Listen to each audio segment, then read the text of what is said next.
What was supposed to be a triumphant return to the ring for Hughie Fury turned into one of the most anticlimactic nights in recent memory. After nearly 3 years away from the sport, the heavyweight contenders' comeback in Holland against Michael Webster was over almost before it even began. Fury, the cousin of former heavyweight king Tyson Fury, was looking for a real test. A chance to shake off the ring rust and prove he is still a force to be reckoned with. He needed rounds, he needed a challenge, but what he got was barely a minute of action. The fight started with a flurry. Both British fighters charged in, exchanging punches in a scrappy, old-school style. It looked promising for a moment.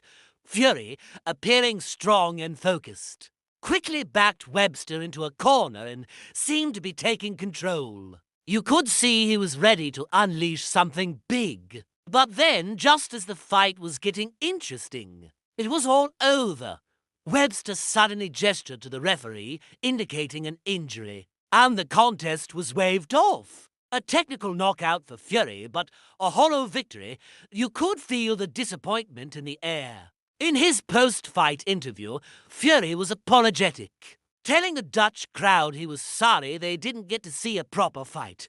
He made it clear that this bizarre, abbreviated win did nothing to sharpen him for the bigger challenges he's chasing. He came ready for war, but left with just a brief appearance on the undercard, accompanied by his father and trainer, Peter Fury. Hughie walked to the ring with the intensity of a man on a mission. The DMX soundtrack set the tone for what should have been a grueling examination of his skills and conditioning. Instead, he walked away with his record now at 31 wins and 3 losses.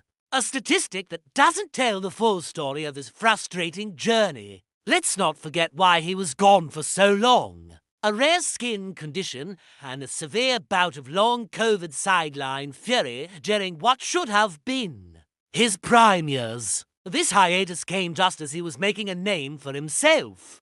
Having only lost to top-tier opponents like Alexander Povetkin, Joseph Parker, and Kubrat Pulev, he was a former British heavyweight champion on the rise, and that momentum was cruelly snatched away. So, this return was about more than just a single fight. It was about restarting a career, rebuilding his ranking, and getting back into the mix for meaningful titles. But this strange night in Holland offered no real answers. We saw a glimpse of his physical strength, yes. He showed enough power to push Webster back and control the early pace. But without the rounds, without the rhythm, how can we, or even he, gauge his readiness for the elite level? He's left in the same position he was in before the fight. Hungry for action, but with little to show for his training camp. The night wasn't a total loss for British boxing, though. On another card, Jamie TKV pulled off a massive upset, defeating Fraser Clark in a brutal 12-round war to claim the British heavyweight title. And Ben Whittaker made a statement in his matchroom debut with a devastating first-round knockout that left his opponent needing oxygen. But for Hughie Fury, the path forward remains uncertain. He wants to be active. He wants to fight the best. But this false start leaves him still waiting at the starting line. He has officially resumed his career, but the real test is yet to come. We'll be watching closely to see what's next for the Forgotten Fury. Thanks for watching. If you want to keep up with all the latest boxing news and analysis, make sure to hit that subscribe button and turn on notifications. We'll see you in the next one.